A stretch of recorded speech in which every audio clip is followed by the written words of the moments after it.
তুমি না তওবা করেছিলে? তুমি না শুধুমাত্র আল্লাহর জন্য সবকিছু ছেড়ে দিয়েছিলে? বুঝতে পেরেছিলে কোথায় তোমার আসল ঠিকানা? ভুলে গেছো? আবার কোন পাপ তোমায় গ্রাস করে নিল? তুমি তো সেই যে নিজের পাপের প্রতি অনুতপ্ত হয়ে সিজদায় পড়ে অঝরে কেঁদেছিলে। তাহলে আবার কেন দুনিয়ার ধোকায় পড়ে গেলে? কেন ভুলে গেলে কোথায় তোমার আসল গন্তব্য?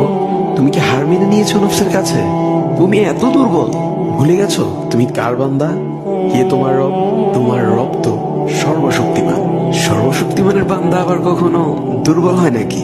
মৃত্যু পর্যন্ত লড়ে যাও তুমি। শয়তানকে দেখিয়ে দাও তোমার ইমানের পাওয়ার।